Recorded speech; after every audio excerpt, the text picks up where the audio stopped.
J'ai découvert que ma femme, avec qui je suis marié depuis 17 ans, m'a trompé. Nous sommes mariés depuis 17 ans, sans enfants en commun. Elle a déjà divorcé une fois et avait 2 filles que j'ai aidé à élever. Elles ont maintenant 28 et 23 ans. Avant notre mariage, nous n'avions eu que de petites disputes mineures. À mon avis, nous avons toujours eu une communication ouverte, que ce soit pour des problèmes de travail, des questions personnelles, des soucis sexuels ou simplement pour parler de nos sentiments. Souvent, nous nous asseyons sur le canapé pour discuter de la vie et de la philosophie en général. Je pensais que nous avions une grande connexion, et notre vie sexuelle était épanouie. Nous sommes tous les deux en bonne forme physique et nous menons une vie saine. Je travaille dans le domaine médical, et à cause de la situation actuelle, j'ai dû faire pas mal d'heures supplémentaires ces 5 derniers mois. Elle travaille dans un cabinet de conseil juridique et fait du télétravail depuis 5 mois, ce qui a créé une certaine distance entre nous. Mais lors de nos jours de repos, nous restons proches. Hier soir, j'ai changé le filtre du ventilateur Dyson dans notre chambre. J'ai demandé à ma femme si je pouvais utiliser son téléphone pour mettre à jour l'application et réinitialiser l'alerte de changement de filtre. Mon téléphone était en charge à côté de la porte d'entrée. J'ai remarqué qu'elle avait mis en place un schéma de déverrouillage, et j'ai eu envie de lui demander pourquoi. En cherchant l'application sur son téléphone, une notification Snapchat est apparue. Mon estomac s'est immédiatement noué en lisant le petit message « Je vais apporter le jouet spécial ». Mon cerveau comprenait les mots, mais mon esprit s'est figé. Elle m'a demandé ce qui n'allait pas après plusieurs minutes où je restais simplement assis et fixais le ventilateur de la chambre. Ma femme a une réunion trimestrielle obligatoire qui l'emmène à 2 états de distance pendant 5 jours chaque trimestre. Je savais que cela concernait ce voyage à venir lundi. J'ai parcouru Reddit pendant des années de manière anonyme. J'ai lu des centaines d'histoires qui commençaient comme la mienne, et jamais je n'aurais pensé que cela m'arriverait. Que je serais assis sur le sol de ma chambre, dans un état de choc total et froid. Je me suis repris et j'ai dit, « Oh, je vérifiais juste des informations sur l'IP et le routeur. » C'est ainsi que le ventilateur communique avec l'application. J'ai un Chromebook sur lequel elle s'était connectée à Facebook hier. J'ai pris une semaine de congé à la dernière minute, car ma superviseure est très compréhensive. Quand je lui ai expliqué ce que j'avais découvert et ce que je devais faire, elle m'a accordé du temps. J'ai passé toute la nuit à lire ces discussions. Ce matin, elle est partie au bureau, et je me suis assuré que l'historique de localisation Google était activé et que l'option Find My Phone fonctionnait. Maintenant, je suis suspicieux de tout ce qu'elle fait. Je n'arrive plus à me regarder dans le miroir. Elle ne sait pas que j'ai vu la notification.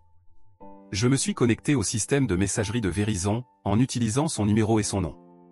J'ai trouvé plus de 15 000 messages datant de février de l'année dernière, des mèmes, des photos coquines, et même des messages classés X. Elle a cessé d'utiliser cette méthode pour lui écrire il y a 3 mois, mais ils n'ont pas cessé de communiquer. Je pense qu'ils sont passés à Snapchat, car c'est plus discret. Je ne suis sur aucun réseau social, je ne sais pas grand-chose à ce sujet. J'ai simplement découvert qu'on ne peut pas se connecter à Snapchat via Facebook, mais qu'il suffit d'un email et d'un mot de passe. Elle avait utilisé ce Chromebook il y a 3 nuits à peine, allongée à côté de moi, en me frottant le dos pendant que je m'endormais.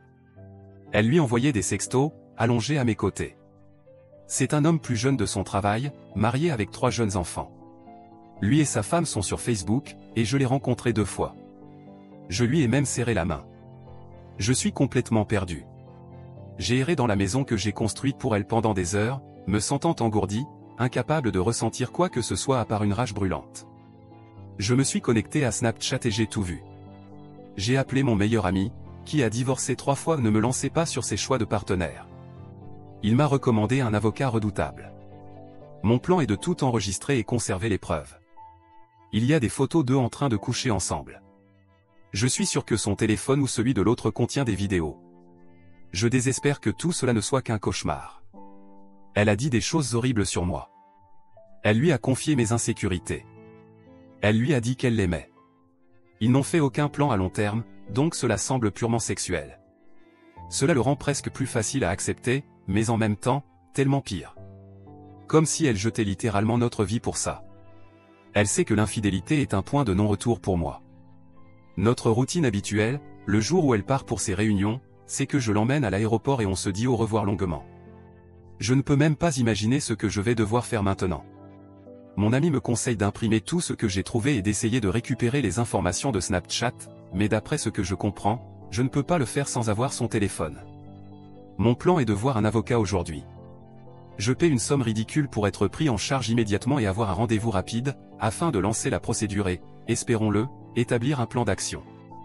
Je veux vraiment réserver un vol et suivre ma femme à l'hôtel où elle séjourne, pour la surprendre sur le fait. J'ai accès à ces réservations d'hôtel et je me suis ajouté comme personne de contact, ce qui me permettrait d'obtenir une clé de chambre sans l'alerter. Je pense que je vais simplement me connecter aux applications de messagerie une fois arrivé en ville et observer ce qui se passe en temps réel. Si je pouvais faire préparer les papiers à temps, je les lui remettrais sur place.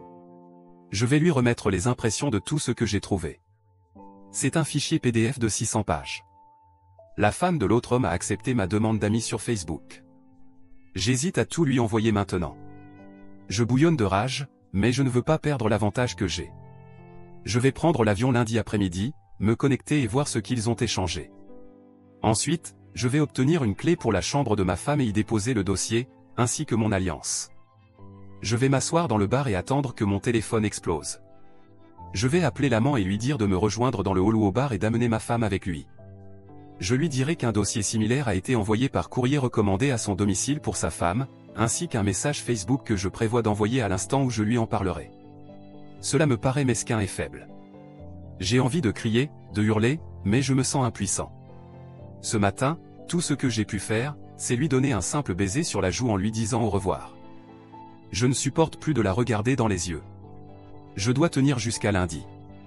Je suppose que ma question est, est-ce que mon plan de vengeance, motivé par la haine, en vaut la peine? Je veux juste lui infliger de la douleur à ce stade. Je veux la blesser émotionnellement. Je me sens éviscéré, humilié. Je ne pourrai jamais accepter ses excuses. C'est l'acte ultime qui ne peut être pardonné. Il faut tellement d'étapes pour tromper quelqu'un, et chacune d'entre elles peut être arrêtée avant que le péché ne soit commis. Ensuite, il est trop tard. Devrais-je simplement la confronter ce soir ou la surprendre sur le fait? Je ne pense pas que je mettrai à jour cette histoire. Je suis vraiment en train de me demander si je ne vais jamais utiliser les réseaux sociaux à nouveau et ne plus être avec une partenaire que si elle partage la même vision que moi à l'avenir. État, mise à jour rapide, j'ai trouvé le jouet spécial. N'oubliez pas que nous avons déjà un coffre plein de jouets pour adultes. Il était déjà dans son bagage à main. C'est l'un de ces vibromasseurs télécommandés, ceux qui peuvent être contrôlés via une application. Il a l'air coûteux. J'ai rendez-vous avec l'avocate dans 90 minutes. Mise à jour 1, je ne sais pas comment poster une mise à jour. Je fais simplement une modification de mon poste. J'ai rencontré une avocate. Elle était vraiment gentille et, je dois dire, compatissante envers moi. Elle m'a dit très clairement que son rôle était de me représenter dans ce combat pour mon avenir. Quant à moi, je devais lui dire toute la vérité et ne pas compliquer sa tâche. Je suis allé chez Kinko's pour imprimer le dossier. Cela m'a coûté 534 $ pour l'impression en couleur, car je voulais que les photos ressortent bien. Un grand merci à Chris chez Kinko's de ne pas avoir fait de scène quand les photos nues ont commencé à sortir. Il m'a demandé de quoi il s'agissait, alors je lui ai expliqué. Il était choqué, mais il m'a serré la main et m'a dit qu'il était désolé. Je suis rentré chez moi et je me suis effondré pendant environ 3 heures.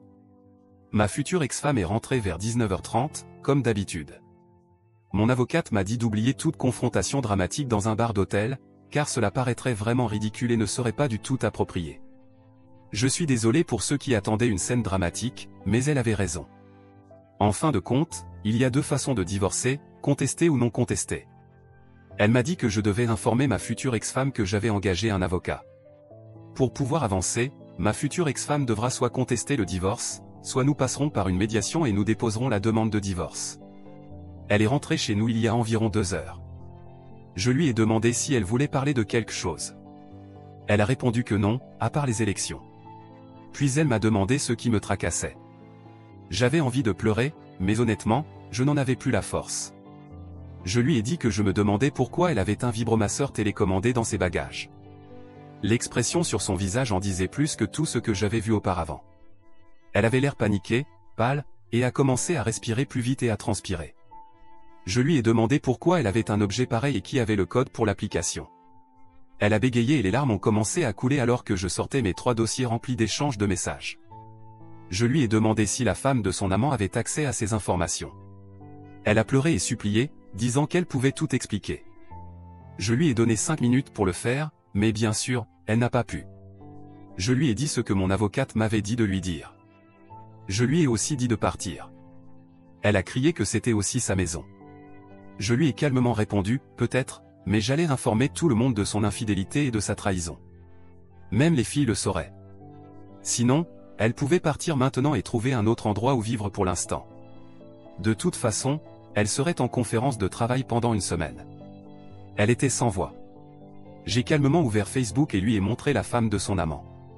Je lui ai demandé si je devais lui dire ou si elle allait le faire tout de suite. Elle a pleuré et gémi, disant qu'elle m'aimait et que ça n'aurait jamais dû aller aussi loin. Ensuite, mon moment préféré, tu ne peux pas faire ça. Je lui ai dit, eh bien, on dirait que je le fais en envoyant à la femme de l'amant un message avec un fichier détaillant leurs aventures. J'ai commencé par des excuses et une brève explication. Je n'ai pas eu de nouvelles de sa part. Je me suis replongé dans les piles de documents et j'ai commencé à lire des extraits au hasard à ma future ex-femme. Je lui ai dit, j'aimerais juste que nous puissions passer la journée collés l'un à l'autre, juste toi à l'intérieur de moi. Tu es tellement plus intense que n'importe quelle autre femme avec qui j'ai été. Elle continuait à pleurer et à me demander de parler de nous. Elle disait que notre mariage pouvait survivre à son erreur. Je lui ai dit que je ne lui pardonnerais jamais. Ses paroles ne valaient plus rien et qu'elle avait gâché les 17 dernières années. Je suis encore en train de réfléchir à l'idée d'informer les ressources humaines et de dire à tout le monde ce qu'elle a fait pour mettre fin à notre mariage en me trompant. Merci à tous ceux qui ont répondu. Je me sens mal, car je n'ai pas pu répondre à tous les messages privés et commentaires. J'ai un rendez-vous avec un thérapeute prévu mardi. Je me sens à la fois extrêmement euphorique et incroyablement déprimé en ce moment. J'ai presque envie de mourir. La maison est assez calme, sauf pour ses pleurs et ses gémissements. Je lui ai dit de ne pas revenir après son voyage. Actuellement, j'envoie des demandes d'amis et j'essaie de rassembler tout le monde sur ma page. Je vais tout envoyer à tout le monde de cette façon. Je vais attendre jusqu'au matin pour appeler les filles. Je les ai élevées depuis qu'elles avaient 11 et 6 ans. Elles sont maintenant des femmes de 28 et 23 ans. Je ne sais pas quoi leur dire ni comment m'y prendre avec elles. Mise à jour 2.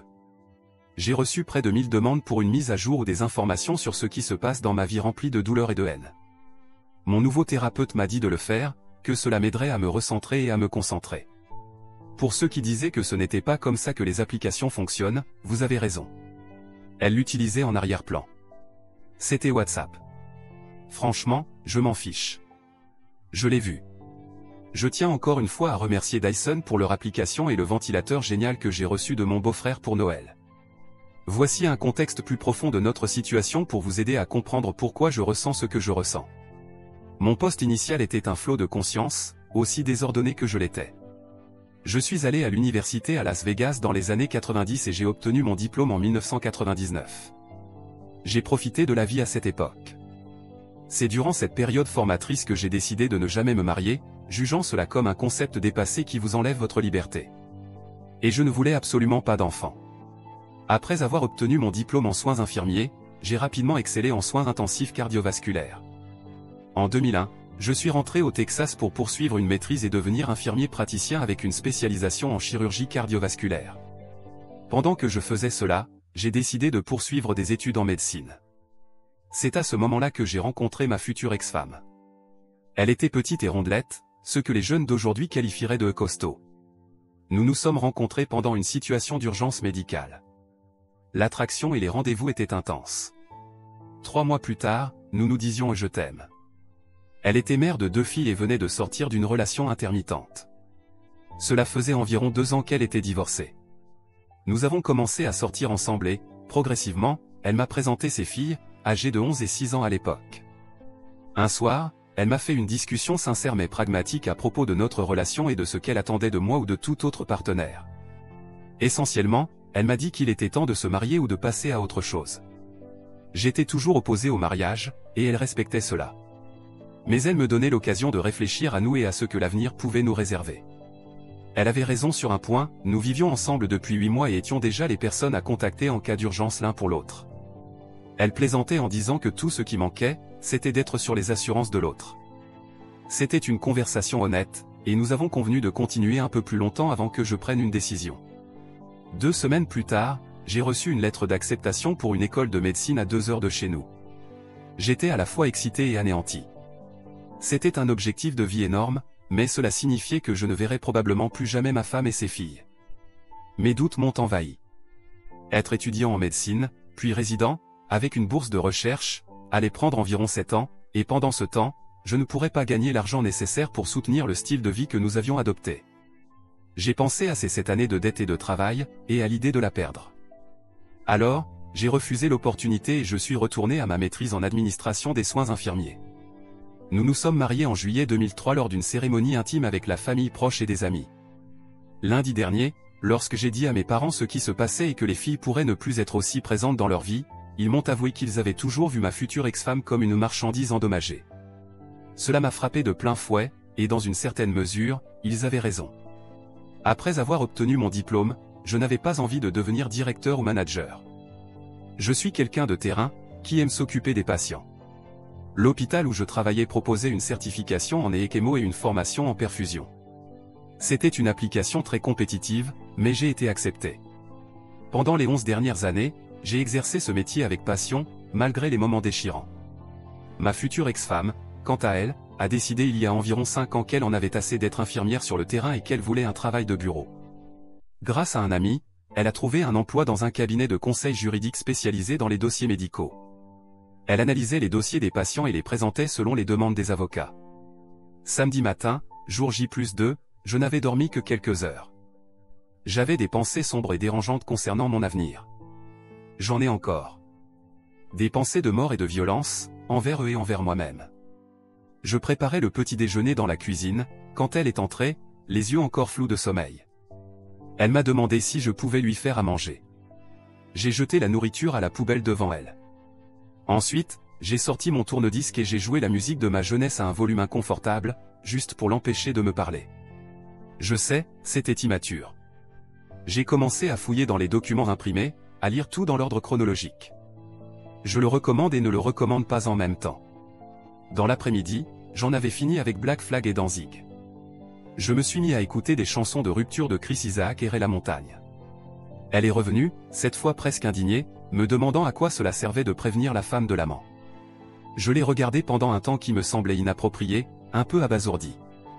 Je lui ai dit, sans détour, que la femme de l'amant méritait de savoir, pour pouvoir prendre une décision éclairée sur son avenir, plutôt que de faire des sacrifices pour quelqu'un qui la trahirait aussi égoïstement. Je suppose que mon message à la femme de l'amant a été reçu, et que les choses ne se passent pas bien pour lui. Elle s'est assise sur le canapé et a commencé à pleurer. Je lui ai dit que j'étais vidé, que je pleurais plus tard, une fois que j'aurais fait ce que je devais faire. Elle m'a timidement demandé, avec toute son indignation et sa bravoure disparue de sa voix, ce que j'avais encore à faire. Je lui ai répondu, te détruire et te donner la douleur que j'ai maintenant. Je lui ai dit que si elle avait encore un peu de respect ou d'amour pour moi, elle ouvrirait son téléphone et me montrerait tout. Elle a refusé en disant que cela n'avait pas d'importance et que tout ce que je ferais, ce serait de lui reprocher ensuite. Je lui ai dit qu'une partie de moi, celle qui veut tout savoir, avait besoin de savoir. Elle a encore refusé et est allée dans la chambre d'amis. J'ai trouvé les papiers de son embauche dans sa nouvelle entreprise. Ils ont une ligne de conformité, et j'ai laissé un message détaillé. Ma future ex-femme et son amant avaient discuté d'informations clients confidentielles via un système de messagerie non sécurisé et non approuvé.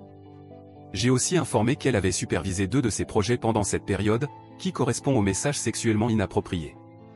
Enfin, j'ai signalé qu'ils utilisaient tous 2 des téléphones subventionnés pour transmettre des contenus pornographiques, photos, sextos, vidéos. C'est une grosse infraction. Toute ma vie, je me suis vu comme un homme paisible et rationnel. Cette situation a détruit cette part de moi. Je ne sais pas d'où vient toute cette colère. Cela m'inquiète un peu, est-ce que ça va s'arrêter un jour ? Je sais qu'à long terme, pour surmonter tout ça, il faudra que j'accepte ses excuses et que je lui pardonne ses erreurs. Mais je ne sais pas si j'en suis capable, et cela m'inquiète. Ce soir-là, j'ai continué à informer la famille et les amis de la situation. J'ai appelé un ami médecin et lui ai demandé une faveur pour un check-up et un test MST.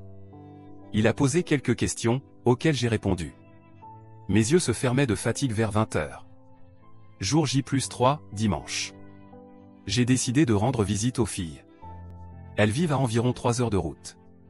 La plus jeune est encore à l'université pour un semestre de plus, voire plus, à cause de 2020.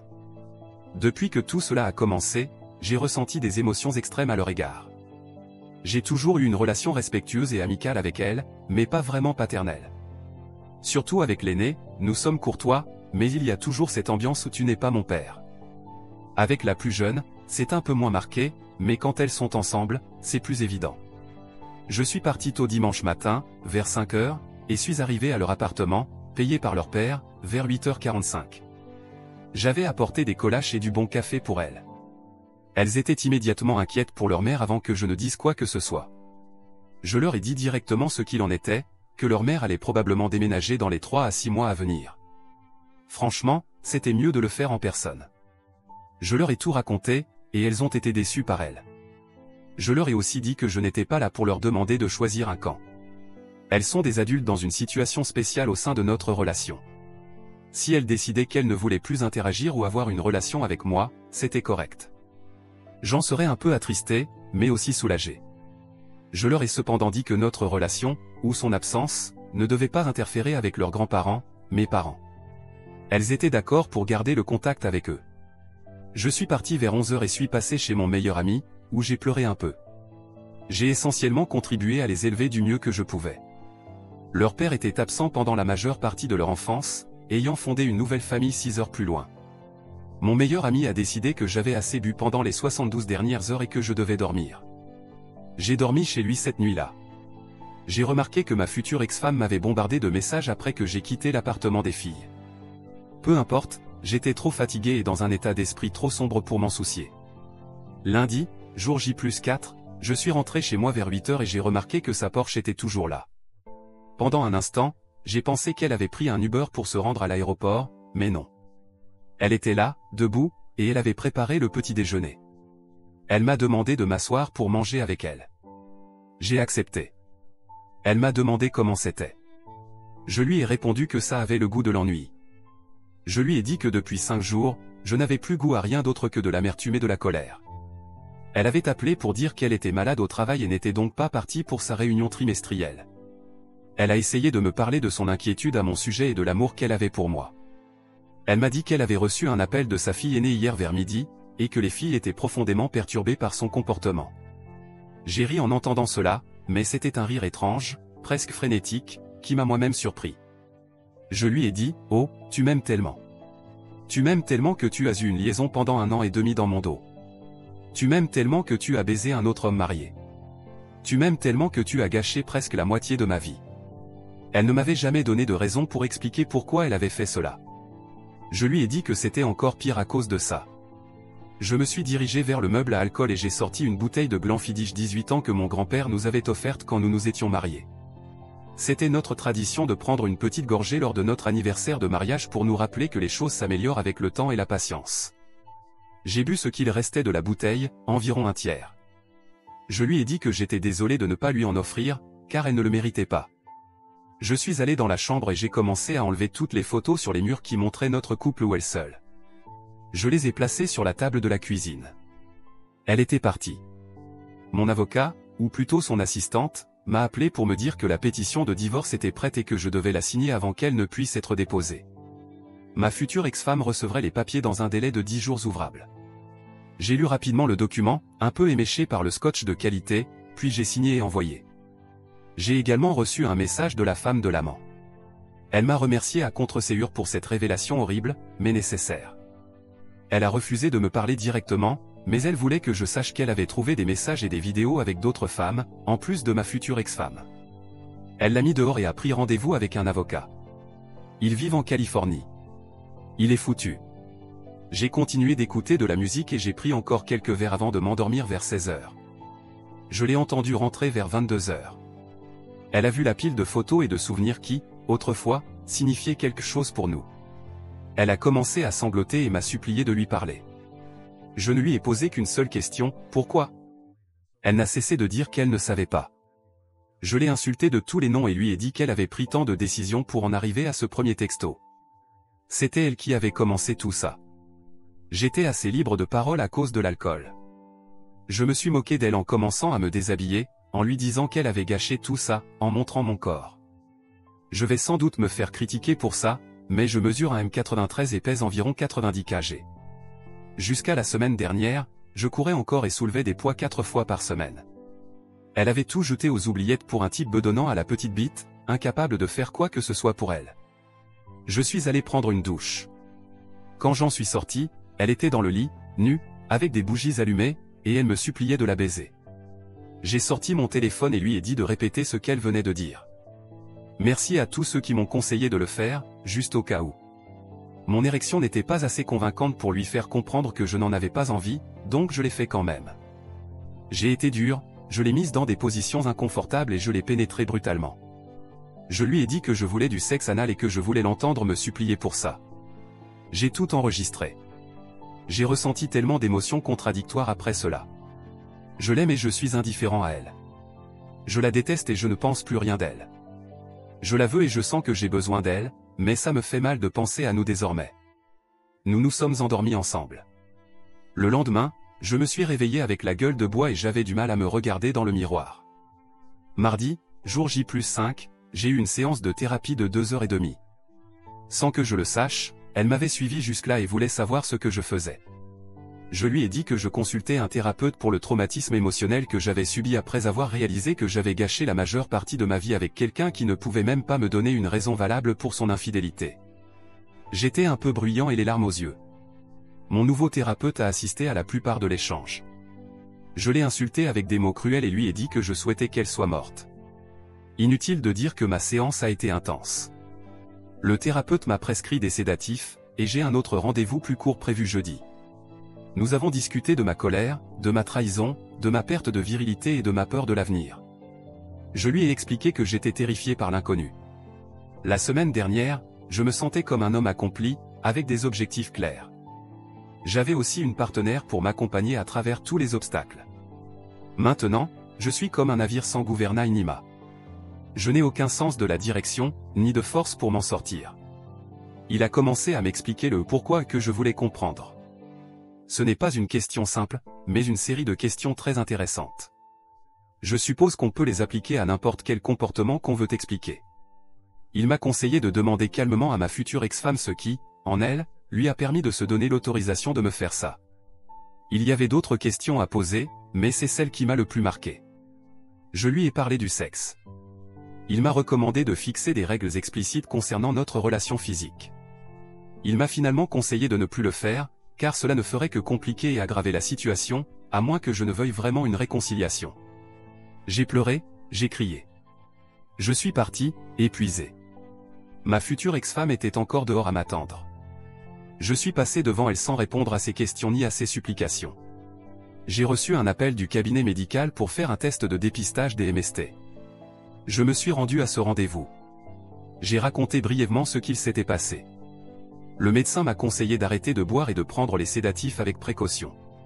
Je suis rentré chez moi et j'ai continué à emballer mes affaires. J'ai décidé de déménager. J'ai appelé mon travail pour demander une réunion en face à face. L'idée de travailler ou de me concentrer sur des questions de vie ou de mort n'était plus envisageable dans mon état mental actuel. Je me suis rendu au bâtiment administratif de l'hôpital et j'ai rencontré l'équipe. J'ai formellement donné ma démission avec un préavis de 6 semaines.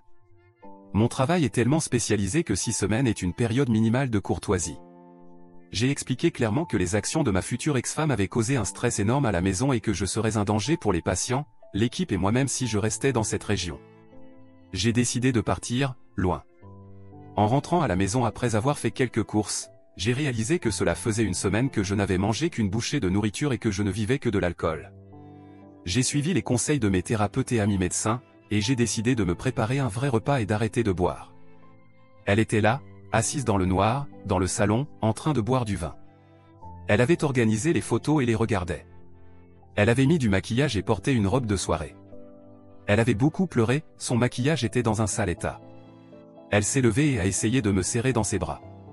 Je l'ai repoussée doucement et j'ai sorti mon téléphone pour enregistrer la scène. Elle a recommencé à pleurer. Elle m'a dit que la femme de l'amant l'avait appelée et lui avait dit qu'il avait d'autres femmes, en plus d'elle. Elle m'a dit qu'elle se sentait tellement idiote et que tous les noms dégradants que je lui avais donnés étaient vrais. Elle m'a supplié de reconsidérer notre relation. Je lui ai demandé pourquoi je devrais m'en soucier, puisqu'elle ne s'en était pas préoccupée quand elle m'a trahi. Je lui ai dit que j'étais désolé que ces mensonges aient été découverts, mais que je sentais qu'elle était simplement désolée de s'être fait prendre, pas vraiment de ce qu'elle m'avait fait. Je lui ai dit que je pensais qu'elle était plus désolée de devoir tout recommencer à zéro que de perdre l'amour qu'elle avait pour moi. Je lui ai dit qu'elle avait abandonné cet amour pour moi ou pour nous il y a 2 ans, quand elle avait décidé de faire cela. J'ai continué à lui dire tout ce qui me passait par la tête. Je l'ai informé de mon appel à la ligne de conformité de son entreprise et des règles spécifiques qu'elle avait enfreintes. Je n'ai pas élevé la voix, ni exprimé de colère. Je tremblais un peu, mais c'était comme si tout me quittait d'un coup. Je me sentais à la fois exalté et terriblement bas en même temps. Quand j'ai terminé, je me suis senti vide. J'ai rangé les quelques courses que j'avais achetées, je me suis préparé un petit sandwich et je suis allé me coucher. Elle était encore là. J'ai sorti mon téléphone et lui ai dit, tout en enregistrant, ce que mon thérapeute m'avait dit au sujet du sexe. Il faut garder en tête que, pendant 17 ans, je ne me souviens pas avoir refusé ou décliné une seule fois ses avances sexuelles. Je lui ai demandé de quitter la chambre et d'aller dormir dans la chambre d'amis. Elle a refusé. J'ai répondu, très bien, alors moi, je vais y aller. Mercredi, jour J+6, je me suis réveillé et elle était blottie contre moi. Je me suis levé et j'ai fait quelques exercices légers. Je travaille actuellement sur mon CV et je postule à différents emplois. Il est possible que je travaille à Seattle d'ici la fin de l'année. J'aime mes parents et je vais regretter d'être à seulement 20 minutes de chez eux, surtout qu'ils vieillissent. Mais je ne peux pas rester dans cette ville. L'idée de la croiser après tout ça est insupportable. Je veux être libre, sans rappel de cette perte et de toutes les concessions que j'ai faites dans ma vie. La journée était plutôt morne et il a plu par intermittence presque toute la journée. J'ai retrouvé mon meilleur ami pour dîner tôt. Nous avons décidé de ne pas boire d'alcool. Mon avocat m'a dit que mon déménagement n'affecterait pas l'issue des finances. Je vais vivre de mes jours de congé payés jusqu'à la fin octobre et utiliser ma part de nos économies pour me relocaliser et m'installer. Je me sens vide et j'essaie de rire à ces blagues, mais c'est difficile. Je me retrouve constamment à être attiré par un vide profond et puissant. Je n'ai jamais pensé à mettre fin à mes jours, mais ces derniers jours, j'ai eu des rêves éveillés de ce que ce serait si je n'étais plus là. Je vais en parler à mon thérapeute demain. Ma future ex-femme a passé du temps à la bibliothèque ces derniers jours, je le sais en suivant ses mouvements via Google. Elle a lu des livres sur les relations de couple. De mon côté, j'ai lu Chimp Lady, et c'est génial. Elle a reçu un appel de son travail. J'ai écouté un peu à travers la porte. Je sais qu'elle a une réunion demain, malgré ses prétentions d'être malade. Elle était de nouveau au lit, comme les nuits précédentes. Je suis tellement en conflit. Je veux ressentir quelque chose, mais tout ce que je ressens est de la haine et du ressentiment à son égard. La seule forme de sexe que je désire est sadique. J'admets qu'après le sexe brutal que nous avons eu lundi, j'ai ressenti presque une sorte d'euphorie. Mais il y a eu un contre-coup, et le lendemain, j'étais en colère contre moi-même. Je doute de moi un peu concernant mon refus de la reprendre. Je sais qu'elle a commis une erreur monumentale, mais je ne sais pas si je pourrai un jour oublier ou pardonner. Je suis un vrai sac de nœuds. Je lui ai expliqué les règles concernant notre relation sexuelle, téléphone en main pour enregistrer. Je lui ai dit que cela ne signifiait en aucun cas une réconciliation ou un signal caché que je le souhaitais. Je lui ai dit que c'était probablement une connexion hystérique et que ce n'était pas sain. Je lui ai dit que je ne serais ni tendre ni attentif à ses sentiments ou à ses besoins. Elle avait les yeux remplis de larmes et a hoché la tête sans comprendre. Elle a murmuré qu'elle le méritait, puis elle s'est retournée et s'est mise à quatre pattes. Jeudi, jour J+7, je me suis réveillé avec elle en train de me câliner. Je suis resté allongé un moment et j'ai remarqué son changement de respiration. Je sentais qu'elle me regardait. Sans me retourner, je lui ai demandé de quoi allait parler sa réunion. Elle m'a dit qu'elle rencontrerait un représentant des ressources humaines et que ça allait probablement mal se passer. J'ai répondu « oui ». Elle m'a demandé ce qu'elle pouvait faire pour que nous redevenions égaux. Je lui ai répondu « rien ». Elle m'a proposé un mariage ouvert, de mon côté. Elle ne persuaderait personne, mais je pourrais le faire si je le voulais. J'ai éclaté de rire. Non, je ne lui fais plus confiance. Elle m'a dit que c'était juste. Nous avons eu cette conversation dos à dos, c'était plus facile que de la regarder en face. Je me mets en colère quand je vois son visage. Je lui ai demandé ce que j'avais fait dans ce mariage pour la rendre si malheureuse qu'elle ait décidé de faire ça. Elle m'a dit que j'étais parfait. J'ai de nouveau éclaté de rire.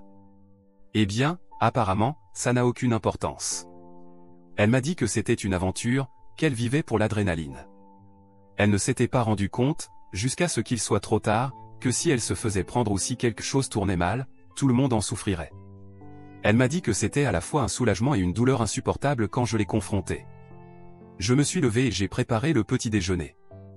Je suis allé chez mon thérapeute et je lui ai parlé de mes projets professionnels, en lui expliquant que j'avais déjà reçu des réponses à mes candidatures. Je lui ai tout raconté, y compris sur ma relation avec ma future ex-femme et sur le sexe. Nous avons discuté de mes pensées suicidaires et du processus impliqué. Encore une fois, il ne m'a pas jugé, il voulait juste s'assurer que je ne sois pas confus, ou que je comprenne bien chaque étape du processus. C'était une séance de 1h55, et j'ai de nouveau ressenti ce calme étrange. Comme si rien n'avait d'importance, pour l'instant. Tout simplement, c'est comme ça. Quand je suis rentré à la maison, elle était assise dans le salon. Elle m'a dit qu'elle avait été licenciée pour avoir enfreint le protocole concernant les informations des clients et la violation des règles de sécurité des données. J'ai répondu, c'est dommage. Puis j'ai fait mes exercices et préparé un bon dîner. Elle m'a rejoint et nous n'avons pas dit grand-chose pendant le repas. En étant assis dans le salon, elle m'a dit que la paix avait aussi été licenciée. J'ai répondu, c'est bien. Elle m'a dit qu'elle n'avait pas eu de contact avec lui depuis 5 jours. Je lui ai demandé pourquoi. Ils étaient tous les deux libres maintenant, elle pouvait voler vers son âme sœur et profiter de tout le plaisir qu'il voulait. Elle a dit que non, que j'étais le seul qu'elle voulait. Je lui ai répondu, non. Tu m'avais, tout entier, et ça n'était toujours pas suffisant. Je lui ai dit qu'en près de 20 ans de travail et de relations, j'avais été approché et dragué trop de fois pour les compter, mais que je n'avais jamais succombé ni trompé qui que ce soit. Maintenant, je suis rempli d'amertume et de colère à cause des compromis que j'ai faits. Elle m'a demandé quel compromis. Je lui ai expliqué que je voulais aller à l'école de médecine, mais que j'avais décidé de me marier et d'avoir une stabilité. Je ne voulais pas d'enfants, mais comme ils faisaient partie de sa vie, je les avais acceptés et j'avais fait des compromis. Je lui ai dit que j'avais fait ces compromis par amour pour elle, mais qu'évidemment, j'avais mal placé ma confiance et mon amour en elle. Je lui ai dit que si je pouvais revenir en arrière, je dirais à mon moi de 26 ans de ne pas la choisir. Elle m'a de nouveau demandé ce qu'elle pouvait faire pour nous ramener ensemble. Je lui ai dit que je ne ferais plus jamais de compromis pour elle, ce qui signifie que nous ne pourrions jamais avoir une relation saine. Je lui ai dit que je ne l'aimerais plus jamais et qu'au mieux, je la traiterais comme un jouet sexuel. Autrement, elle ne compterait plus dans mes projets ou mes pensées. Je lui ai dit qu'il n'y a qu'une semaine, elle était la première personne à laquelle je pensais en me réveillant et la dernière à laquelle je pensais avant de m'endormir. Maintenant, ça me fait trop mal de penser à elle. Je vais m'éloigner de tout ça. Je sens que tout commence à me rappeler des choses que je préférerais oublier. Je ne sais pas si je serai un jour à 100% sûr de quoi que ce soit à son sujet à l'avenir. J'ai des rendez-vous hebdomadaires avec mon thérapeute pendant les 4 prochaines semaines. Mise à jour 3. Désolé, mes chers amis, mon Hemingway intérieur n'est pas revenu. J'ai bien peur que cette mise à jour ne soit pas aussi sulfureuse ou viscérale que le début de ce désastre magnifique. Eh bien, cela fait 5 semaines intéressantes. J'ai découvert encore plus de choses. J'ai déménagé environ 3 jours après ma dernière mise à jour. Mon ex-femme m'envoie constamment des textos et laisse des notes sur la porte de mon appartement et sur ma voiture. J'en ai parlé à mon avocat, qui m'a proposé de lui envoyer une lettre de mise en demeure sévère. J'y réfléchis encore. Mon thérapeute m'a complimenté sur mes progrès et est convaincu que je peux désormais mieux gérer la colère, le désespoir et la dépression que je ressentais au début. Je suis d'accord. Mon ex-femme et moi avons eu des relations sexuelles une dernière fois la veille de mon départ. Je lui ai dit à nouveau, sans ambiguïté, que cela ne signifiait rien et ne changerait pas ma décision de ne pas vouloir de réconciliation. Elle a dit qu'elle comprenait, mais avec ses tentatives constantes de communication, je ne suis pas convaincu qu'elle ait réellement accepté. Elle a reçu l'avis de dépôt de la demande de divorce la première semaine d'octobre. Ses tentatives pour m'amadouer et me récupérer ont frôlé la folie. La première audience pourrait avoir lieu en janvier, peut-être. Si elle tient parole, ce sera rapide. Si elle décide de se battre, tant pis. Elle a trouvé un autre emploi environ une semaine après avoir été licenciée. Ça montre bien que dans la vie, c'est surtout une question de relation. Quoi qu'il en soit, je vais bien. J'ai reconnu ses lacunes en tant que personne et en tant qu'épouse. Je lui ai dit que je ne lui pardonnerai jamais. J'accepte simplement que cela se soit produit, et je vis ma vie en conséquence. J'ai eu 2 surprises inattendues au cours des 3 dernières semaines. Mes belles-filles sont venues me rendre visite. Je leur ai dit, clairement, que si leur mère les avait incitées à venir, elles n'étaient pas obligées de le faire. Mais la plus âgée a insisté. Il s'avère qu'elles ont eu une longue discussion avec leur mère à propos de son infidélité, et notre relation en est venue sur le tapis. Ma belle-fille aînée a toujours eu un énorme ressentiment à mon égard. Eh bien, elle s'est excusée pour cela. Elle m'a avoué que ses suppositions à mon égard étaient erronées. Quand j'ai rencontré leur fille, mon ex-femme et moi sortions ensemble depuis environ 4 mois. Il y avait clairement un chevauchement avec son ancien copain avec qui elle avait une relation intermittente. Avant que nous commencions à sortir ensemble, mon ex-femme avait eu cette relation intermittente, et ses filles ne l'avaient jamais rencontrée. Le premier mari de mon ex-femme l'avait trompée, et elle avait essayé de se réconcilier avec lui. Cela a duré environ 1 an, puis elle a décidé d'avoir une aventure par vengeance. Pendant tout ce temps, ses filles pensaient que j'étais cet homme. Leur père, tout au long de leur enfance, n'a cessé de dire du mal de leur mère pour l'avoir trompée, mais il ne leur a jamais avoué qu'il l'avait aussi trompée. Bref, ma belle-fille aînée s'est excusée et m'a demandé pardon pour tous les problèmes qu'elle avait causés.